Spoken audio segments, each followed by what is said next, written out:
Hi hello నమస్తే అండి. ఈరోజు సూక్ష్మ అర్థశాస్త్రం గురించి తెలుసుకుందాము. అంతకుముందు నేను ఎకనామిక్స్ గురించి చెప్పాను కదా.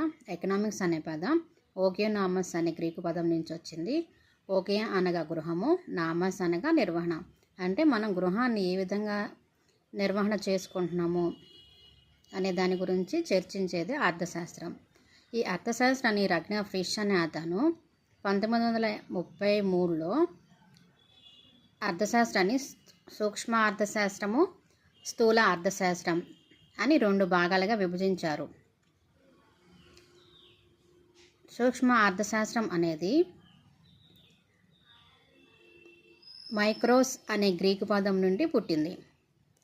సూక్ష్మ అర్థశాస్త్రం అనేది మైక్రోస్ అనే గ్రీకు పదం నుండి పుట్టింది. మైక్రో అంటే చిన్న అని అర్థం. ఓకేనా. ఎగ్జాంపుల్, మనం ఒక బ్రెడ్ ప్యాకెట్ గురించి మాట్లాడుకున్నాం అనుకోండి. లేదా ఇప్పుడు మన పూర్వకాలంలో జాయింట్ ఫ్యామిలీగా ఉండేది. ఇప్పుడు అందరం చిన్న చిన్న ఫ్యామిలీస్గా విడిపోయాం. దాన్ని మనం మైక్రో ఫ్యామిలీ అంటాం కదా. అట్లనే చిన్న చిన్న భాగాల గురించి అధ్యయనం చేసేదాన్ని సూక్ష్మ అర్థశాస్త్రం అని అంటారు. దీనికి ఇంకొక పేరు ఉంది.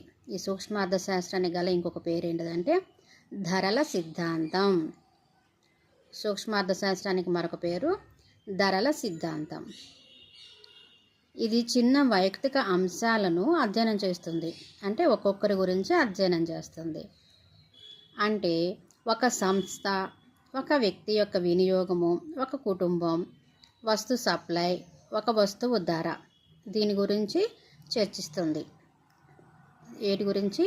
ఒక వ్యక్తి యొక్క వినియోగం, ఒక వ్యక్తి ఎంత వినియోగం చేశాడు, లేదా ఒక కుటుంబం, లేదా ఒక వస్తువు సప్లై, ఒక వస్తువు ధర మొదలైన వైయక్తిక అంశాలను అధ్యయనం చేస్తుంది. దీనికి సంపూర్ణ ఉద్యోగిత ఉపాంత విశ్లేషణలను పునాదులుగా చెప్పవచ్చు.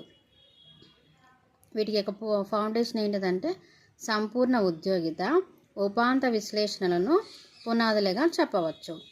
మార్షల్ సూక్ష్మ అర్థశాస్త్రంకు అధిక ప్రాధాన్యత ఇచ్చారు. మన సూక్ష్మ అర్థశాస్త్రానికి అధిక ప్రాధాన్యత ఇచ్చింది ఎవరంటే మార్షల్ సూక్ష్మ అర్థశాస్త్ర పితగా పిలుస్తారు. మన అర్థశాస్త్రానికి పితామహుడు అని ఎవరని చెప్పుకున్నాం? Adam Smith.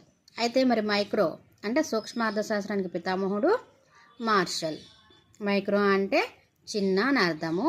అంటే ఒక్కొక్క వైయక్తిక అంశాల గురించి చర్చిస్తుంది కాబట్టి దీని యొక్క పితామహుడు మార్షల్. అయితే సూక్ష్మ అర్థశాస్త్రానికి గల పరిధి ఏంటిది చూద్దాం. లిమిట్స్ అన్నమాట. సూక్ష్మ అర్థశాస్త్రానికి గల లిమిట్స్. వస్తు ధరల నిర్ణయం చేస్తుంది. సూక్ష్మ అర్థశాస్త్రం వస్తు ధరల నిర్ణయం చేస్తుంది. నెక్స్ట్, ఉత్పత్తి కారకాల ధరలను నిర్ణయం చేస్తుంది. ఉత్పత్తి కారకాలు అంటే ఏంటి? మనకి భూమి, శ్రమ, మూలధనం, వ్యవస్థాపన.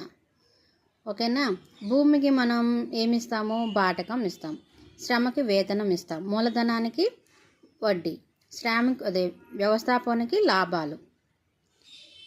నెక్స్ట్, ఇది సంక్షేమ సిద్ధాంతాలను గురించి చెప్తుంది. వ్యయాల సిద్ధాంతాలను చెప్తుంది. మార్కెట్లు అధ్యయనం చేస్తుంది. సంక్షేమ అర్థశాస్త్రం, దీన్నే సంక్షేమ అర్థశాస్త్రం అని అంటారు. నెక్స్ట్, సూక్ష్మ అర్థశాస్త్ర ప్రాధాన్యత, ఇంపార్టెన్స్ ఆఫ్ మైక్రో ఎకనామిక్స్.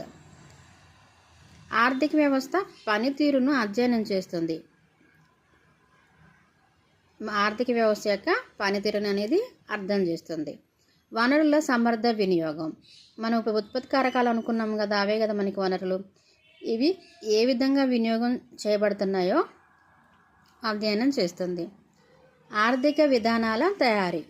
ఇప్పుడు ఆర్థిక విధానాలు అంటే ఎంత ఉంది మనకి, మనం ఎలా ముందుకెళ్ళాలి అనే అంశాలు. సాంఘిక సంక్షేమాన్ని పెంపొందించడం. యాజమాన్య అర్థశాస్త్రం ధరలను నిర్ణయిస్తుంది. మనం చెప్పుకున్న ధరల సిద్ధాంతం అని ధరలను నిర్ణయిస్తుంది.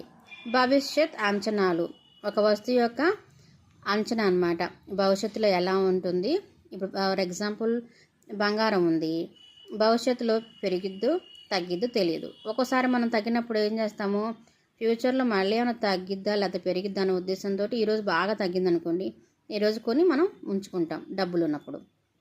అంతర్జాతీయ వ్యాపారం.